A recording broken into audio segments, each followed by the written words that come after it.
Sebelumnya, Assalamualaikum warahmatullahi wabarakatuh. Selamat pagi anak-anak. Apa kabarnya hari ini? Kalian sehat semua kan? Oke, sebelum kita mulai pembelajaran pada hari ini, izinkan Bapak untuk mengabsen kalian satu persatu dahulu ya. Baik, lengkap semua ya. Baik, Bapak. Di sini pada pertemuan kali ini akan menjelaskan materi administrasi perkantoran tentang manajemen proyek perkantoran. Jadi di sini ada definisi manajemen proyek atau dalam bahasa Inggris proyek manajemen. Apa sih manajemen proyek itu? Baik, di sini sudah Bapak cantumkan link YouTube. Mari kita simak videonya secara bersama-sama. Langsung aja kita mulai dengan part pertama, yaitu apa itu project. Project adalah sekumpulan aktivitas yang dilakukan untuk menghasilkan suatu output dalam rentang waktu tertentu. Ada 3 kata kunci di sini, yaitu sekumpulan aktivitas. Yang artinya, kalau hanya membutuhkan satu aktivitas saja untuk menyelesaikan tugasnya, itu tidak dinamakan project atau hanya aktivitas. Output. Di sini jelas ada sebuah hasil yang diharapkan dari dieksekusinya sebuah project. Jadi, mengerjakan project itu bukan hanya sekedar asal sibuk, tapi memang ada hasil yang disetujui antara stakeholder kita terhadap kesuksesan dari project yang kita lakukan. Dan yang ketiga, rentang waktu tertentu. Sehingga dalam konteks project, ada yang namanya deadline. Pertanyaannya, kalau misalnya ada sekumpulan aktivitas yang punya output, tapi tidak ada rentang waktu tertentu, disebutnya apa dong? Dalam konteks tersebut, disebutnya operations atau business as usual alias BAU. Nanti gue akan jelasin kenapa dengan paham ini aja akan penting buat menyukseskan karir lo sebagai seorang project manager atau praktisi project management. Di part yang kedua, kita bahas tentang apa itu project management. Project management adalah penerapan dari ilmu, keahlian, dan tools terhadap aktivitas project untuk memenuhi kebutuhan dari project. Dari sini, langsung bisa gue kasih insight bahwa untuk melakukan project management, seseorang itu tidak perlu memiliki job title sebagai seorang project manager. Bisa aja dia itu memiliki job title lain, tapi dia itu memerankan peranan project management. Contohnya seperti apa? Contohnya adalah kalau misalnya orang marketing. Ketika di tim marketing itu mereka menjalankan sebuah campaign, misalnya campaign yang terjadi setiap bulannya, itu bisa dikatakan mereka itu menjalankan project campaign. Atau misalnya orang sales. Mungkin kalau orang sales melakukan penjualan langsung ke customer, itu tidak dianggap sebagai project karena mereka memang melakukan pekerjaan itu secara terus-menerus. Jadi tujuan manajemen ini eh, ada penjelasan tentang pengertian manajemen proyek dan tahap-tahapannya. Lalu kita juga bisa mengidentifikasi peran dan tanggung jawab ya apa aja sih yang ada di manajemen proyek itu. Lalu yang terakhir kita bisa menguraikan contoh-contoh proyek sederhana atau yang ada di kehidupan sehari-hari yang relevan dengan administrasi perkantoran. Nah, baik, mari kita lanjut. Di sini ada tahapan-tahapan manajemen proyek. Tahapan manajemen proyek sendiri ada 4. Yang pertama, ada perencanaan. Yang kedua, ada pelaksanaan. Yang ketiga, pengawasan. Dan yang terakhir, ada penutupan. Kalian ada gambaran dari keempat tahapan ini? Kalau belum, nanti kita pelajari bersama-sama.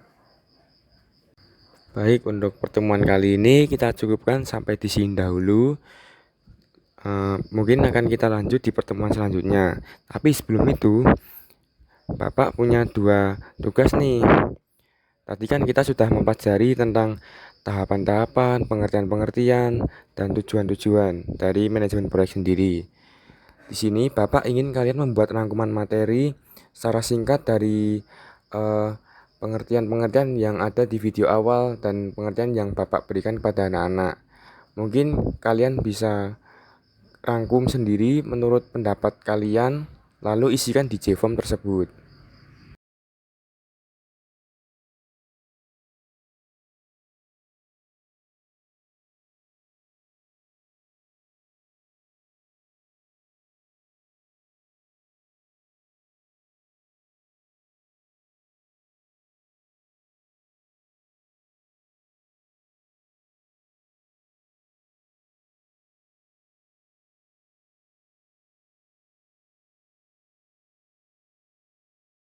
Baik, setelah membuat rangkuman materi tadi, Bapak masih mempunyai satu tugas lagi, yaitu tugas individu untuk mencari informasi terkait manajemen proyek. Ini dikerjakan secara individu dan dikumpulkan melalui JForm yang Bapak cantumkan di bawah ini. Jadi, kalian mencari informasi atau referensi terkait manajemen proyek, entah itu pengertian, macam-macam, tujuan, tahapan-tahapan, dan pengertian-pengertian lainnya tentang manajemen proyek. Lalu kalian isikan link referensi tersebut di dalam JForm yang telah Bapak cantumkan di PPT ini. Jika sudah, mungkin Bapak tutup. Kita lanjut di pertemuan selanjutnya. Sekian materi yang Bapak berikan. Mohon maaf jika Bapak masih ada salah kata dan sikap. Wassalamualaikum warahmatullahi wabarakatuh. Assalamualaikum warahmatullahi wabarakatuh. Selamat pagi anak-anak. Kita berjumpa lagi pada pertemuan kedua ini. Masih sama materi kita tentang manajemen proyek. Jadi sebelum kita lanjutkan, izinkan Bapak mengabsen lagi satu persatu kalian ya. Baik, ternyata masih lengkap ya. Tidak ada yang tidak masuk.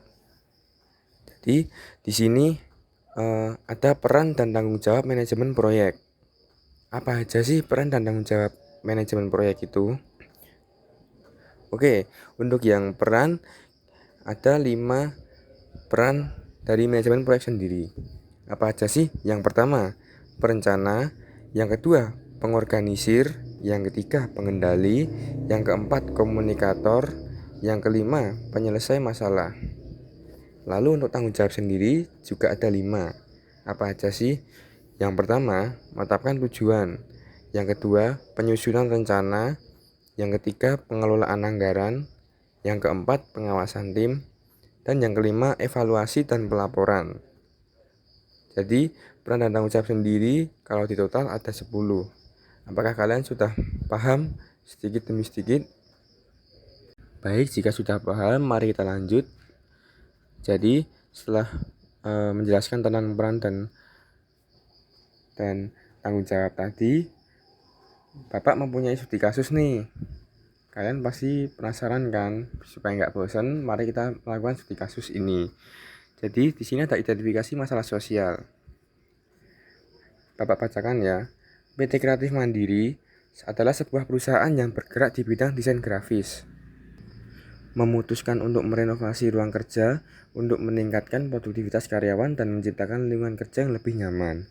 Proyek ini melibatkan perencanaan, desain dan pelaksanaan renovasi dalam waktu 3 bulan dengan anggaran sebesar 500 juta. Selanjutnya, ada tantangan dan rencana proyek. Apa aja sih tantangan dan rencana proyeknya? Jadi, untuk tantangan PT Kreatif Mandiri sendiri ada 3. Yang pertama, keterbatasan waktu, di mana renovasi harus selesai dalam waktu 3 bulan agar tidak mengganggu operasional perusahaan.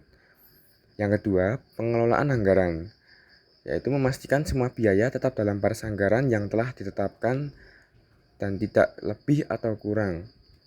Yang ketiga, koordinasi tim, yaitu mengelola komunikasi antara tim proyek, kontraktor, dan karyawan yang akan terpengaruh oleh renovasi.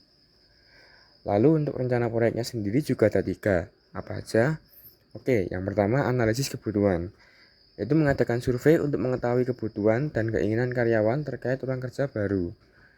Lalu yang kedua, desain dan perencanaan, yaitu menggandeng arsitek untuk merancang layout yang efisien dan ergonomis supaya perusahaan tetap efisien dan baik.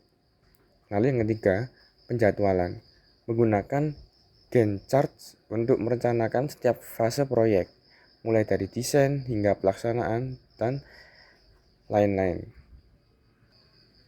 Baik, sebelum mengerjakan studi kasus, karena studi kasus ini kalau dikerjakan secara individu mungkin akan lama, jadi Bapak akan bagi sebagai kelompok, secara kelompok. Karena di kelas ini ada 30 siswa, maka akan Bapak bagi kelompok menjadi 6. yang setiap kelompoknya beranggotakan 5 orang. Bapak akan pilih secara spin wheel aja ya, jadi secara acak supaya adil dan rata. Baik, kalian sudah menemukan kelompok anggota masing-masing kan? Baik, boleh segera dikerjakan. Baik, studi kasus sudah mulai bisa dikerjakan sekarang. Bapak beri waktu 30 menit untuk pengerjaannya ya. Oke, apakah sudah selesai semua? Jadi setelah selesai semua, Bapak ingin setiap kelompok mempresentasikan semua jawaban diskusi kalian satu persatu kelompok. Oke, sudah semua ya. Baik, jawaban kalian sangat unik dan membanggakan. Dan dari pendapat kalian dan pemikiran kalian ini sangat luas dan berbeda-beda. Baik, Bapak lanjut.